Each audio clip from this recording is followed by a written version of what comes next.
Camera on जल्दी जल्दी से। चलो न्यूक्लियस पे आ गए हम लोग students,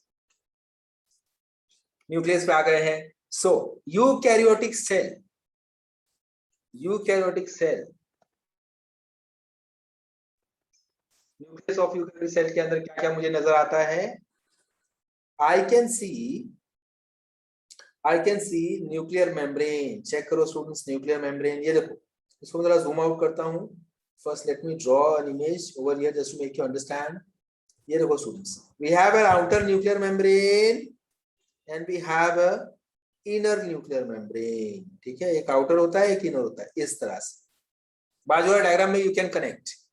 We have outer nuclear membrane and we have inner nuclear membrane.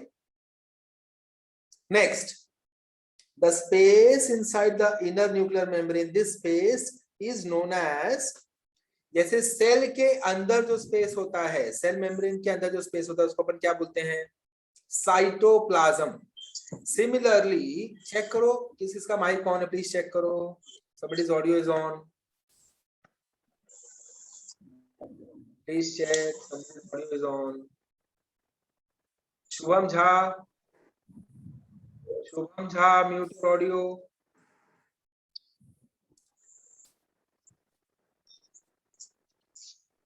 Shubham Jha, can you hear me? Yes, sir. Mute your audio.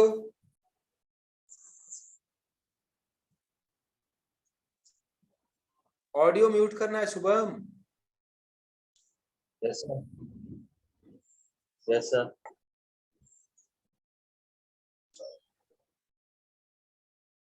हाँ बस म्यूट है, हो गया हो गया। ठीक है, चलो आगे चलते हैं। तो न्यूक्लियस में भी outer membrane, inner membrane, inner membrane के अंदर स्पेस उसको क्या बोलेंगे? न्यूक्लियोप्लाज्म। क्या बोलेंगे स्टूडेंट्स? न्यूक्लियोप्लाज्म। क्या बोलेंगे? न्यूक्लियोप्लाज्म। Okay, nucleoplasm. एंड ऐसे बहुत सारे जगह होते हैं, eight many points both the membranes of nucleus will fuse. At many points both the membranes of nucleus will fuse. समझ में आ रहा है? तो अगर दोनों मेम्ब्रेन्स फ्यूज हो जाते हैं, ये देखो दोनों मेम्ब्रेन्स अगर फ्यूज हो गए, इस तरह से फ्यूज हो गए, दोनों मेम्ब्रेन्स अगर फ्यूज हो गए तो कैन आई से कि गैप क्रिएट हो जाएगा। ये देखो स्टूडेंट्स, ऐसे गैप क्रिएट हो जाएंगे, ऐसे gap gap gap gap and gap, इस तरह से गैप क्रिएट हो जाएंगे। बताओ, do you agree with me students? If both the nuclear membranes fuse, then can I say gaps will get created in the nuclear membrane? So ये जो gap है इसको अपन क्या बुलाते हैं? इस गैप को हम बुलाते हैं, इस गैप को हम बुलाते हैं न्यूक्लियर पोर। क्या बुलाते हैं स्टूडेंट्स इसको अपन? Nuclear pore. समझ में आई बात? ऐसे कुछ अब मैं बनाऊंगा, ये देखो, ये आउटर मेम्ब्रेन बना रहा हूं मैं, ये आउटर मेम्ब्रेन मैंने बना लिया, ठीक है, एंड ये इनर मेम्ब्रेन मैंने बना लिया। ये देखो इस तरह से, इस तरह से, ऐसे फ्यूज है ना, ये पूरा फ्यूज्ड है। और इनर मेम्ब्रेन के अंदर जो स्पेस है, दिस इज माय न्यूक्लियोप्लाज्म। समझ में आया? So outer membrane red colour, inner membrane blue colour, and nucleoplasm green color. Is this clear? Is this clear? Nuclear pore कहां पे है? न्यूक्लियर पोर कहां पे है? ये रहा मेरा न्यूक्लियर पोर, जो गैप बन रहा है, the opening. ऑलराइट, यहां तक क्लियर? यहां तक क्लियर? जल्दी हाथ दिखा दो मुझे, यहां तक समझ में आया सबको? Ask me your doubts if you have any doubts. जल्दी जल्दी जल्दी जल्दी मुझे पूछो। Any doubts? आपने वो गैप वाला समझा ना, मुझे नहीं समझा। कौन सा वाला? कि वो गैप कैसे क्रिएट हुआ? कौन सा? न्यूक्लियर पोर है ना, वो कैसे क्रिएट हाँ, हुआ? Okay okay okay okay okay, ये देखिए देखिए देखिए, फर्स्ट तू ऐसे ले ले, देख आउटर मेम्ब्रेन बन रहा है तेरा, ये आउटर मेम्ब्रेन है सपोज, ठीक है, ये देखिए रहा outer membrane, outer membrane, outer membrane, ठीक है, ओके। देन बना लेते हैं इनर मेम्ब्रेन। ये देख, inner membrane, inner membrane, inner membrane, inner membrane, ऐसे समझ की पूरा कंटिन्यूअस है। ये देख, ऐसे देखा अभी इसको अभी ऐसे देख, एक आउटर मेम्ब्रेन एक इनर मेम्ब्रेन, समझा? अब जब आउटर और इनर आपस में फ्यूज होने लगेंगे, जब आउटर एंड इनर आपस में फ्यूज होने लगेंगे तो कैसा दिखाई देगा, चेक कर। ये देख, ये दोनों फ्यूज हो गए आपस में, यहाँ पे फ्यूज हो गए, यहाँ पे फ्यूजन हो गया, यहाँ पे फ्यूजन, यहाँ पे फ्यूजन, यहाँ पे फ्यूजन। समझ में आया? समझ में आया? तो अब कैसा गैप क्रिएट हो गया, दिख रहा है ये gap? This is known as germ pore. समझ में आया? क्लियर है अभी? Good, very good. चल आगे चलते students. Now this germ pore कहाँ है? न्यूक्लियर मेम्ब्रेन्स के बीच में आता है ना? न्यूक्लियर मेम्ब्रेन को एक साथ अपन क्या बोलेंगे? बोथ न्यूक्लियर मेम्ब्रेन्स को together what we will say? Nuclear envelope. Nuclear envelope, क्योंकि न्यूक्लियस को ये घेर के रखता है। सो यहाँ पे I can see a term known as nuclear envelope. Check करो स्टूडेंट्स, ये देखो, please check over here. This is nuclear envelope, nucleoplasm, nuclear pore. इतने पॉइंट्स क्लियर हो गए? प्लीज टेल मी, ये हमको समझ में आ गया सबको? जल्दी जल्दी जल्दी जल्दी जल्दी जल्दी बताओ मुझे, समझ में आ गया? शाबाश। एक स्टेप आगे चलते हैं, चलो एक स्टेप आगे चलते हैं। Now inside the nucleus I have nucleolus. अभी इसका फंक्शन आपको नहीं पढ़ना, अपन इसका फंक्शन आगे पढ़ेंगे। Right now we will just define in the nucleoplasm. nucleoplasm के अंदर मुझे क्या क्या दिखाई देता है? This is nucleoplasm students. ये देखो, ये पूरा एरिया को क्या बोलते हैं अपन? nucleoplasm. This entire area is known as nucleoplasm. Inside nucleoplasm what all things I can see? Inside nucleoplasm मुझे क्या क्या नजर आएगा? Inside nucleoplasm I can see nucleolus first of all. ये देखो, ये मुझे दिखाई देता है न्यूक्लियोलस, न्यूक्लियोलस, न्यूक्लियोलस, ठीक है? उसके अलावा क्या दिखाई दे रहा है मुझे? चेक करो, उसके अलावा आई कैन सी क्रोमैटिन। क्या दिखाई दे रहा है? Chromatin. Can you see any pattern with the chromatin structure? chromatin structure में कोई पैटर्न नजर आ रहा है या ऐसी scattered है, dispersed without any pattern, ऐसे खाली बिखरे हुए हैं? बताओ स्टूडेंट्स, कोई पैटर्न है या ऐसे बिखरे हुए हैं? Scattered. Scattered. Scattered. सबको वैसे ही नजर आ रहा है ना? किसी को कुछ पैटर्न नजर आ रहा है? zigzag पैटर्न में है या प्रॉपर्ली अरेंज No, है? sir. नहीं, अरेंज नहीं है, स्कैटर्ड है खाली। So let us understand why. ये क्रोमैटिन क्या है? आपने सुना है क्रोमोसोम, तो सुना है, आपने डीएनए भी सुना है, पर आपने क्रोमैटिन सुना है क्या उसके पहले? Have you ever heard about chromatin students? Have you ever heard about chromatin? Chromosome you must have heard, DNA you must have heard, but chromatin हमने नहीं सुना। तो चलो पहले समझते हैं क्रोमैटिन क्या होता है, देन वापस से इस डायग्राम में मैं आपको लेकर आऊंगा। ऑलराइट, ऑलराइट, यहां तक क्लियर है? सो अभी आप क्या पढ़ने जा रहे हो? क्रोमैटिन क्या हो रहा है वो अपन समझने जाते हैं पहले। सो यहां तक का स्टोरी अपन पॉज कर देंगे, स्टोरी पॉज कर दो। Let us go to new story. New story में मैं आपको बताऊंगा कि डीएनए जो आपके न्यूक्लियस में होता है, डीएनए उसको हम रखते कैसे हैं, डीएनए आपके न्यूक्लियस में रहता कैसे है, कैसे उसको अरेंज करते हैं। ठीक है स्टूडेंट्स, ये देखो, इसको मैं डिलीट कर दिया, इसको छोटा सा बना देता हूं। और अब मैं क्या करूंगा, चेक करो, ये देखो, ये सपोज मेरा न्यूक्लियस है, सॉरी डीएनए है, सपोज ऐसे डीएनए, ऐसे डीएनए, इतना ज्यादा ये पूरा बड़ा सा डीएनए। अगर ऐसा डीएनए, अगर मैंने आपको ऐसे बड़ा सा थ्रेड दिया, धागा बड़ा सा धागा मैंने आपको दिया, और मैंने बोला कि इस धागे को आप अपने जेब में रख लो, keep it in your pocket, बड़े से धागे को आपके जेब में रख लो और मुझे कल देना वापस, और मेक श्योर कि धागा आपस में एंटैंगल्ड ना हो जाए, फंस ना जाए आपस में, अच्छे से मुझे प्रॉपरली कल चाहिए। बड़ा सा धागा मैंने आपको दे दिया, ऐसे करके दे दिया, या धागा अच्छे से करके आपको दिया, ये ले रख ले, कल मुझे ऐसा ही चाहिए। तो धागा बड़ा सा हुआ तो आप ऐसे बड़ा सा धागा ऐसे पकड़ के बैठोगे कल तक, कैसे रखोगे उसको अपने पॉकेट में, कैसे रखोगे? रिफाक कैसे रखेगा बता, कैसे अरेंज करेगा? कल भी मुझे वैसे सेम हालत में चाहिए धागा, सेम हालत, रोल करके। हाँ करेक्ट करेक्ट, रुक जा उसको बोलने दो, उसको बोलने दो। रिफाक सर पतंग एक उड़ाते पेन हैं? में रोल करके रख दूंगा। हाँ क्या बोल रहा है? एक पेन में रोल करके रख दूंगा। शाबाश, वेरी गुड। किसी पेन के अराउंड रोल करके रख देगा, है ना? या कोई क्या करेगा, नॉर्मल सा एक छोटा सा मे बी कोई कार्डबोर्ड रहेगा उसके अराउंड कर देंगे, किसी चीज के अराउंड हम उसको रोल करके रख देंगे। करेक्ट है, करेक्ट है स्टूडेंट्स।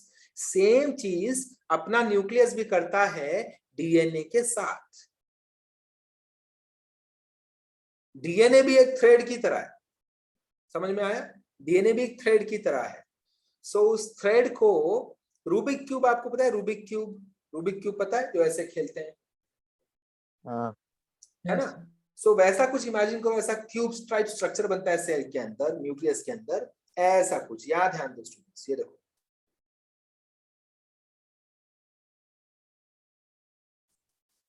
ऐसा एक मैंने रूबिक क्यूब ले लिया जिसका आपको खाली 4 सामने के 4 दिख रहे हैं, पीछे के 4 आपको नहीं दिख रहे, टोटल 8 है। 8 क्या है? 8।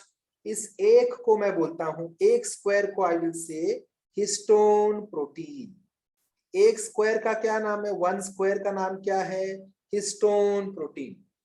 Total how many histone proteins can you see students? How many can you see? 4 histone proteins, very good. इन 4 के पीछे कितना है? और 4 है। सो टोटल कितना हिस्टोन प्रोटीन्स सभी का? 8। करेक्ट है, करेक्ट है, टोटल 8 हो गया। सो इस 8 को मैं क्या बोलता हूं पता है बायो में? मैं बोलता हूं आई have octamer, I have octamer of histone proteins, I have octamer of histone proteins. समझ में आ गया? I have octamer of histone proteins. Students अगर आपने यहाँ पे ध्यान नहीं दिया तो ये पूरा बाउंसर चला जाएगा, सो प्लीज फोकस। खुशी समझ में आ रहा है ना? खुशी केलुस्कर, हाँ वेरी गुड, वेरी गुड। ये देखो अपन हिस्टोन, एक एग्जांपल लेता हूँ ऐसे कुछ, सपोज मेरे हाथ में हिस्टोन है, ठीक है, हिस्टोन आ गया मेरे हाथ। अब मैं क्या करूंगा, हिस्टोन के अराउंड, सपोज ये डीएनए है मेरा वायर, ठीक है, तो मैंने क्या किया, हिस्टोन के अराउंड ऐसे घुमाना शुरू करूंगा। ये दिख रहा है? समझ में आया स्टूडेंट्स मैं कैसे गोल गोल घुमा रहा हूं, है ना? तो ये देखो, ये हुआ पहला कॉइल, चेक करो, एक राउंड हो गया मेरा, एक राउंड हो गया।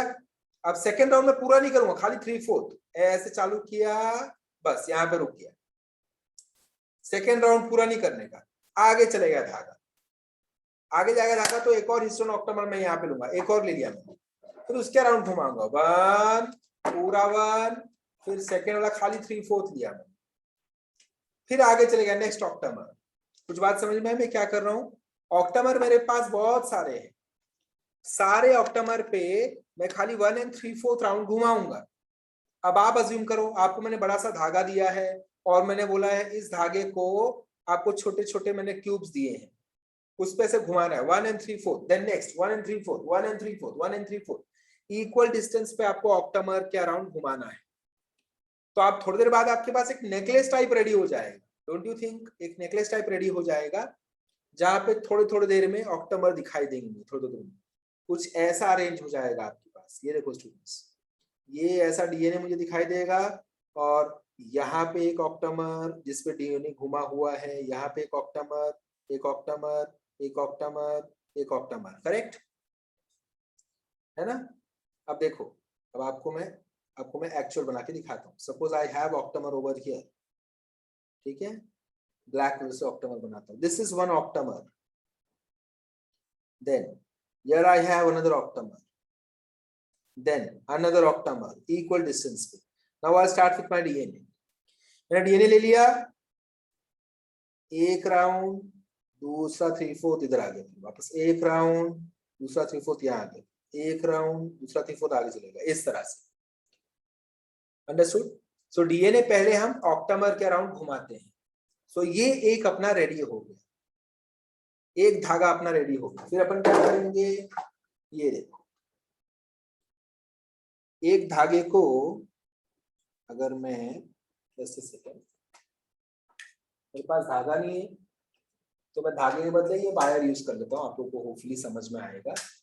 सो ये सपोज ऐसा बड़ा सा मेरे पास डीएनए और बीच बीच में octamer octamer octamer octamer assume करो, बीच बीच में ऑक्टामर। तो ये धागे को अब मैं कैसे फर्दर कैसे छोटा करूंगा स्टूडेंट्स? ऐसे, ये देखो छोटा हो गया और छोटा करो, छोटा हो गया और छोटा करो। ये समझ में आया कैसे मैंने छोटा कर दिया? तो इस तरह से आपका डीएनए भी पैक होता है, इसी तरह से आपके डीएनए की भी पैकिंग होती है। सबसे पहले डीएनए एक रस्सी की तरह है, धागे की तरह है, इसको हम ऑक्टोमर के अराउंड घुमाते हैं, देन जो बना उसको फर्दर एंड टू एंड जोड़ के वापस से और कंडेंस कंडेंस मतलब और छोटा और छोटा और छोटा और छोटा और छोटा, ऐसे एकदम छोटा सा बना देते हैं। सो कैसा स्ट्रक्चर दिखाई देगा थोड़ी देर बाद? कुछ ऐसा स्ट्रक्चर दिखाई देगा। ये देखो, दिख रहा है? चेक करो, ये रहा मेरा DNA, double standard DNA students. DNA को मैंने क्या किया, ये देखो आ गए आप ऑक्टामर पे आ गए। ये देखो ये आपका येलो कलर का जो दिख रहा है आपको हिस्टोन लिखा हुआ है ना, histone, this is octamer students, ये ऑक्टामर है। ऑक्टामर के अराउंड मैंने डीएनए घुमाया 1 एंड देन 3/4, देन डीएनए निकल गया। नेक्स्ट ऑक्टामर 1 3/4 निकल गया, 1 3/4 निकल गया, 1 3/4 निकल गया। ये देखो कितने सारे अंदर है, कितने सारे ऑक्टामर। ये further coiling coiling coiling coiling coiling coiling होते होते इससे ज्यादा और कॉइलिंग करेंगे तो अब जाके इसको मैं क्या बुलाता हूँ? अब जाके इसको बुलाता हूँ क्रोमोसोम, क्रोमैटिन फाइबर। समझा? तो simple DNA plus histone further coiling coiling coiling coiling करेंगे तब जाके बनता है क्रोमैटिन फाइबर। क्रोमैटिन फाइबर को और कंडेंस करोगे, कॉइलिंग करोगे तो बन जाएगा क्रोमोसोम, जो हमको ऐसा दिखाई देता है। ये तो आपको याद है ना, क्रोमोसोम याद आ रहा है? क्रोमोसोम। तो अपने को कभी कोई पूछेगा कि क्रोमोसोम और डीएनए में फर्क क्या है, क्रोमोसोम एंड डीएनए में क्या फर्क है, तो आपको बताने आना चाहिए कि डीएनए एक धागे की तरह है, जिसको हम गोल गोल गोल घुमा के और छोटा कर देंगे तो फाइनली वो बन जाता है chromosome. Understood students? So chromosome is made up of DNA. समझ में आया? समझ में आया? डीएनए एक धागे की तरह है, देखो यहाँ पे डीएनए एक धागे की तरह है। देखो स्टूडेंट्स दिख रहा है यहाँ पे, ये देखो एकदम नीचे सबसे डीएनए रेड कलर में जो आपको दिख रहा है, दैट इज डीएनए। डीएनए को आपने कॉइल किया ऑक्टामर के अराउंड, फिर उसको फर्दर कॉइल किया और कॉइल करते करते आप कहाँ पहुंच जाओगे? क्रोमोसोम पे पहुंच जाओगे। ठीक है, अंडरस्टूड? इतना किसी को ऐसा है कोई जिसको नहीं समझा ये जो मैंने एक्सप्लेन किया? So please ask me, so I will री एक्सप्लेन। कोई पॉइंट आपको नहीं समझ में आया हो?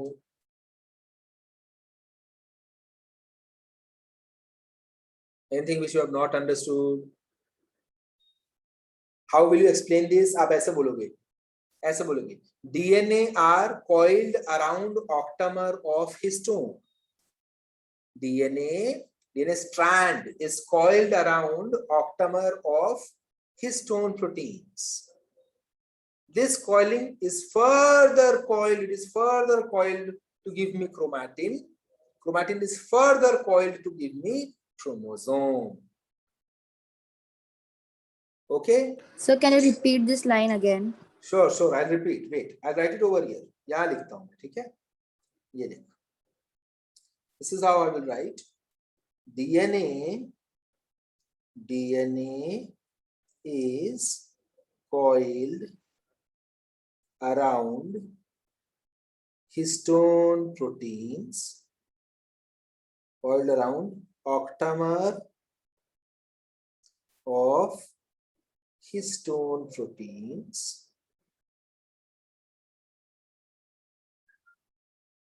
ठीक है, एक्चुअली इस स्ट्रक्चर को बोलते हैं न्यूक्लियोसोम। इस स्ट्रक्चर को, ये जो बना ना आपका, ये इसको बोलते हैं न्यूक्लियोसोम। तो आपने इसकी वजह से आपका क्या बन जाएगा? न्यूक्लियोसोम बन जाएगा, न्यूक्लियोसोम। ये जो अरेंजमेंट है, इस अरेंजमेंट को बोलते हैं न्यूक्लियोसोम। न्यूक्लियोसोम जब फर्दर कॉइलिंग करेंगे तो आगे चल के बन जाएगा क्रोमैटिन। ठीक है, तो simply I right like this. इतना आपने लिख लिया सबने? If you want, you can take a screenshot. Nucleosome further if it is coiled. So मैं ऐसे लिखूंगा, nucleosome फर्दर क्या करेगा, condensation, further it is condensed, मतलब further it is coiled, condensed बोलो या आप बोलो कॉइल्ड, तो क्या बन जाएगा, तो बन जाएगा क्रोमैटिन। एंड क्रोमैटिन को अगर फर्दर कॉइलिंग करोगे तो बन जाएगा फाइनली क्रोमोसोम। क्लियर, ये बन जाएगा क्रोमोसोम। क्लियर है? ओके, समझ में आया? कोई ऐसा जिसको नहीं समझा तो मैं वापस रिपीट करता हूं आपके, ठीक है? Late us go ahead students, आगे चलते हैं, नेक्स्ट पॉइंट पे चलते हैं। Next type is type of chromosomes. Chromosomes कितने टाइप के होते हैं? सो डिपेंडिंग ऑन सेंट्रोमियर का पोजीशन, ये आपने 10th स्टैंडर्ड में पढ़ा है सेंट्रोमियर, सेंट्रोमियर के बारे में पढ़ा है आपने? Yes, sir. मिडिल में जो कॉन्स्ट्रिक्टेड रीजन होता है, जो पॉइंट होता है, उसको अपन क्या बोलते हैं, सेंट्रोमियर, करेक्ट? ये देखो students, based on the position of centromere कितने टाइप्स हैं चेक करो। सो सबसे पहले आप यहाँ आ जाओ, ये देखो ये वाले में चेक, ये वाला जहाँ पे लेजर है मेरा। अगर सेंट्रोमियर क्रोमोसोम के सेंटर में है तो that chromosome is of which type? It is known as metacentric. क्या उसको बुलाते हैं? मेटासेंट्रिक। कैसे एक्सप्लेन करोगे? कैसे एक्सप्लेन करोगे? When centromere is at the center, when centromere is at the center, then chromosome is of metacentric type. Okay, chromosome is of metacentric type. Next point, when centromere is slightly away from the center, जरा सा centre से अगर दूर हो जाए तो इसको क्या नाम देते हैं? सब मेटासेंट्रिक। क्या बुलाएंगे? सब मेटासेंट्रिक। क्लियर? When chromosome में, when centromere is in the center, that type of chromosome is known as metacentric. When centromere is just besides the center, अपन इसको बुलाते हैं सब मेटासेंट्रिक। नेक्स्ट थर्ड टाइप में आएगा, थोड़ा सा दूर लेकर जाते हैं, थोड़ा सा दूर, towards the apex, towards the tip, जो क्रोमोसोम का टिप होता है उसके थोड़ा नजदीक अगर मैं जाऊं तो मैं उसको नाम देता हूं एक्रोसेंट्रिक। एक्रो मतलब क्या होता है पता है? एक्रो का मतलब होता है अपेक्स, टॉप पे, पीक पे, सबसे ऊपर। सो एक्रो के जस्ट नजदीक रहेगा तो अपन उसको बोलते हैं acrocentric. So I will say when the centromere of a chromosome is closed, it is close to an end or close to a terminal or close to the apex, it is known as acrocentric type of chromosome. And last, when the centromere is at the tip, at the end, at the tip, so it is known as telocentric. अब सारे types वापस से repeat करते हैं, ठीक है? इस तरह से आपको स्टेटमेंट लिखना है। देखो स्टूडेंट्स, वेट, मैं यहाँ पे स्टेटमेंट लिखता हूँ।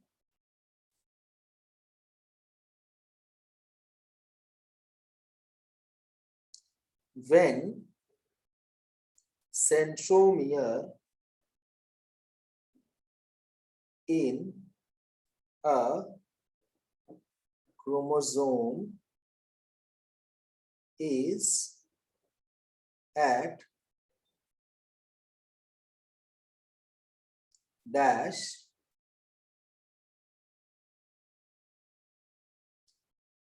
the type of chromosome is dash। चलो पहले ये स्टेटमेंट लिख लो आपके बुक में, पहले ये स्टेटमेंट लिख लो, देन अपन एक एक पॉइंट डालते रहेंगे, नेमिंग करते रहेंगे। When centromere in a chromosome is at dash, the type of chromosome is dash। अब ये स्टेटमेंट आपको फ्रेमवर्क जो है, ये जो स्केलेटन है, ये आपको कॉमन रखना है। Every single time, just the position will change, therefore the name of type will keep on changing. Okay, should we start? Start करें? So आप try करो। Now you try to give me the name of, when should I say कि it is metacentric? When will I say it is metacentric? So यहाँ पे मैं लिख देता हूँ metacentric कब मैं बोलूंगा कि क्रोमोसोम इज मेटासेंट्रिक टाइप? जब मेरा सेंट्रोमियर कहाँ रहेगा? When centromere is center. Very good. ये हो गया पहला पॉइंट। चेक करो। If you want, you can take a screenshot या आप ब्लैंक को फिल कर सकते हो। Clear students? Clear है? Metacentric at the center. Then चलो इसको अपन अभी निकाल देते हैं। नेक्स्ट, अब मैं पूछ रहा हूं आपको, when can I say, please mute your audio everyone, mute your audio, mute your audio everyone. When can I say कि क्रोमोसोम is submetacentric? Submetacentric कब होगा? centromere is slightly शाबाश शाबाश, slightly away from the center, तब हम बोल देंगे it is submetacentric। ये क्लियर है सबको? Yes students, clear to everyone? Clear to Yes, everyone? Yes, sir. Shabash, shabash, very good, very good, very good. Next question, when can I say कि chromosome is acrocentric? Acrocentric When centromere is towards the close tip. to the Towards the center. and centromere is towards the end, towards the terminal। समझ में आया? Centromere towards the terminal रहेगा, towards the terminal, और just away from the end, just away from the tip, tip से थोड़ा सा बाजू में रहेगा, तब हम बोलेंगे it is acrocentric। Clear? Next, चल वैष्णव बता next, when can I say centromere is telocentric? Telocentric When it is on वैष्णव, वैष्णव बताएगा वैष्णव।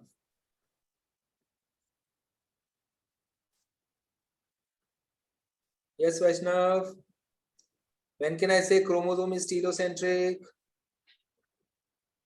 Telocentric कब बोलेंगे उसको? When centromere is at the,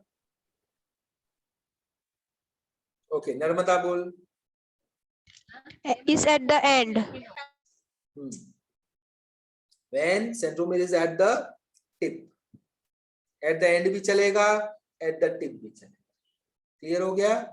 At the terminal भी चलेगा। Okay? Understood students? Should I go ahead? यहाँ तक सब समझ में आ गया? जल्दी बताओ, यहाँ तक सब समझ में आ गया? हाथ दिखाओ मुझे ऐसे। सब समझ में आ गया तो हाथ दिखाओ। अब मैं रिवीजन करूंगा, आप मेरे साथ साथ बोलते रहो। स्लोली चलेंगे, एकदम स्लोली चलेंगे, कोई जल्दीबाजी नहीं है। अगर आपको उसमें भी लग रहा है कि नहीं जल्दीबाजी हो गई, मुझे कुछ पॉइंट नहीं समझ में आया, you have to tell me immediately. ठीक है, चलो स्टार्ट करूं। मैं आपको स्क्रीन पे भी वही कंटेंट रखूंगा जिसके बारे में मैं बात करूं। ठीक है, सो फर्स्ट अपन बातें करने वाले हैं राइबोसोम के बारे में। So ribosomes are non membranous structures present in eukaryotic cell as well as prokaryotic cell, made up of larger subunit and smaller subunit। Eukaryotic cell में कौन सा टाइप है? कौन सा टाइप है? ATS, which is made up of 60S plus 40S। शाबाश शाबाश, well done खुशी। made up of 60S plus 40S। next, prokaryotic cell में जो राइबोसोम होता है, it is of which type? 70S। 70S। आप लोग ऑडियो पे आंसर दो, ऑडियो पे, ताकि मेरी आवाज सबके पास जाए। जिसको नहीं याद है वो मेरी आवाज क्लियरली सुन पाए। अगर आप लोग भी साथ में बोलोगे तो वो गड़बड़ हो जाएगा। सो आप ऑडियो पे आंसर करो। आपका ऑडियो म्यूट रखो प्लीज। आपको तो समझ रहा है आपका आंसर क्या है। सो अगर आपने आंसर रॉन्ग बोला तो आपको समझ जाएगा मेरा आंसर क्या था, तो वो करेक्ट है। ठीक है, okay. Prokaryotic cell will have 70S type of ribosomes, which is made up of 50S plus 30S. Next, function of ribosome is protein synthesis by the process known as translation. Translation में ribosomes will read messenger RNA, the message present on messenger RNA. Later on आप 11th नहीं 12th standard में आप पढ़ोगे, इन message को अपन क्या बोलते हैं? कोडॉन्स बोलते हैं, कोडॉन्स। बहुत लोगों को ये पता रहेगा ऑलरेडी, जब आपने 10th में पढ़ाई की है। बहुत लोगों ने जब 10th में ऑप्शन छोड़ दिया है, ये ऑप्शन में, ये ऑप्शन में, ये ऑप्शन में, तो उसको नहीं याद होगा कि कोडॉन्स क्या होते हैं। कोडॉन्स आपके 10th की टेक्स्ट बुक में थे कि नहीं थे? थे कि नहीं थे? थे। Yes. Sir so one codon to next codon to next codon, ये जो जंपिंग होता है, जो ट्रांसफर होता है राइबोसोम्स का, that is known as translocation. अभी अपन ने किया ना ट्रांसलोकेशन, याद आ रहा है? हमने ट्रांसलोकेशन किया इस तरह से 1 2 3 4, याद आ रहा है? जंपिंग या शिफ्टिंग ऑफ राइबोसोम साइकिल से। ओके स्टूडेंट्स, सो राइबोसोम्स को प्रोटीन बनाने में कौन कौन हेल्प करता है? Messenger RNA, transfer RNA, and also we need amino acids. We also need amino acids. Very good. Next, ये रहा फंक्शन। अब आता हूं मैं न्यूक्लियस पे। So nucleus has proper nuclear membrane in case of eukaryotic cell.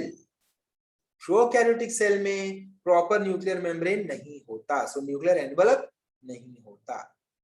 Second point, both the nuclear membranes get fused to form nuclear pour.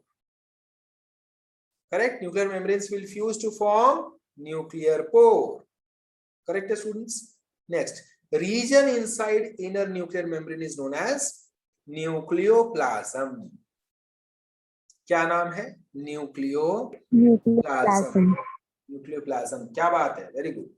Nucleoplasm contains nucleolus and chromatin. फिर आपके दिमाग में आता है व्हाट इज क्रोमैटिन? सो आप बोलोगे DNA is coiled around histone octamer and this structure if further coiled, super coil करेंगे तो बन जाएगा क्रोमैटिन, जो फर्दर बन जाता है क्रोमोसोम। समझ में आ गया यहां तक? समझ में आ गया यहां तक? ओके, नेक्स्ट पॉइंट पे चलते हैं। टाइप्स ऑफ क्रोमोसोम्स हमने डिफाइन किया on the basis of centromere का position. So if centromere is in the centre, type of chromosome is known as metacentric. If it is slightly away from the centre, the type of chromosome is known as submetacentric. If the centromere is just close to the tip of chromosome or to the end of chromosome, just close to the tip, it is known as acrocentric. If it is at the tip or at the terminal, if centromere is at the terminal, it is known as telocentric. Clear students? Clear students? Okay. यहां तक अपना eukaryotic cell खत्म। Eukaryotic cell यहां तक students खत्म हो जाता है। ओके, सो अब अपन क्या करेंगे? फटाफट से eukaryotic Sir, inside nucleus we have nucleoplasm, na? Correct correct, nucleus के अंदर जो जितना भी स्पेस है, that space is known as nucleoplasm. Okay, now what we will do students, we will quickly revise whatever we have done up till now, so that बाकी बच्चों का भी रिवीजन हो जाए और मुझे ये समझ में आ जाए कि आपको कितना आता है, so that I can rectify you. Once that is done, then I'll move towards the prokaryotic cell. Okay? ठीक है? सो पहले रिवीजन करते हैं आराम से। अगर हमको रिवीजन में टाइम जाता है तो कोई प्रॉब्लम नहीं है। I will not start with prokaryotic cell. मैं prokaryotic cell से स्टार्ट भी नहीं करूंगा अगर मुझे रिवीजन से मुझे तसल्ली नहीं हुई कि सपोज मुझे लग रहा है खाली 2-3 बच्चे रिवीजन कर पा रहे हैं, तो अपन पूरा चैप्टर वापस रिवाइज करेंगे, कोई टेंशन की बात नहीं। ठीक है? But I want everyone to keep on speaking. जितना भी आपको आता है आपको बोलना पड़ेगा, so that मुझे भरोसा आ जाए कि आपको समझ में आया है। और जैसे जैसे आप लोग बोलते चलोगे, so जो नए बच्चे हैं वो भी आपको सुनेंगे, तो उनका भी मल्टीपल टाइम्स रिवीजन हो जाएगा। And I request all those students जो नए हैं, जिन्होंने मेरे लेक्चर रिकॉर्डिंग देखे हैं, वेरी गुड। नहीं देखा है तो आप सुनो, एक बच्चे को सुनो, 2 बच्चे को सुनो, 3rd बच्चे को सुनो, 4th जब बोलने लगेगा तो आप भी उसके साथ साथ बोलने आना चाहिए आपको। So वैसा you have to pick. Okay, so focus on what people are saying. ठीक है? Even this is getting recorded, so आपको रिकॉर्डिंग में भी वापस से मिल जाएगा। चलो स्टार्ट करें। Should we start students? So आज अपन ने क्या क्या पॉइंट पढ़ा उसका अपन रिवीजन करेंगे। I want you people please mute your audio.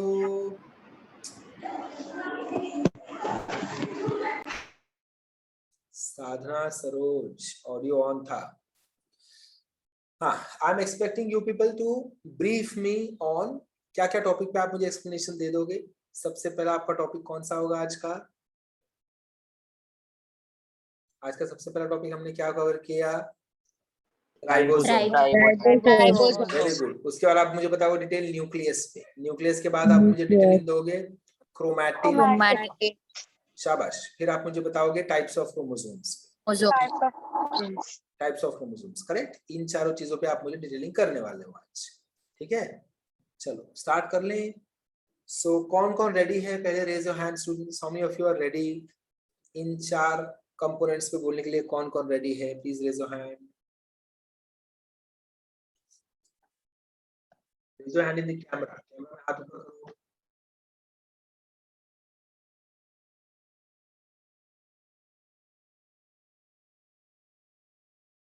शाबाश, Khushi and Nitin, and both are new students. As far as I know, Nitin का आज फर्स्ट लेक्चर है या second lecture? Nitin first lecture. Sir first lecture first है। खुशी का सेकंड लेक्चर है, और बाकी सब लोग इन दोनों से तो पुराने ही हैं। इन दोनों के हाथ सबसे पहले ऊपर आया। और कौन कौन रेडी है? Raise your hand, let me सी।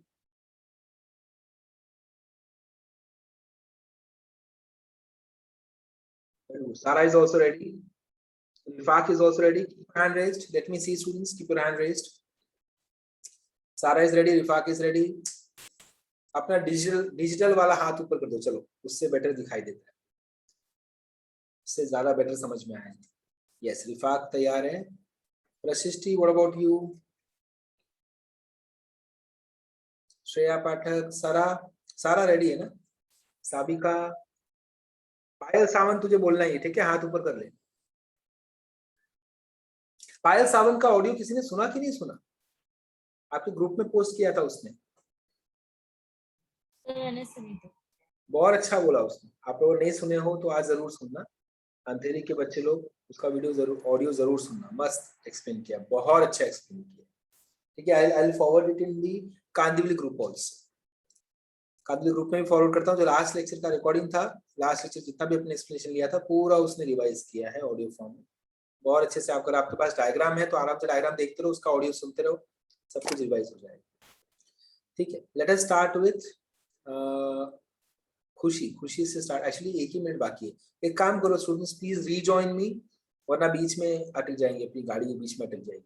वापस से स्टार्ट करते हैं, and then we will start with these 4 students and let us see if others also gain confidence and वापस से वो बोलने की कोशिश करेंगे, ठीक है। चलो, join me quickly.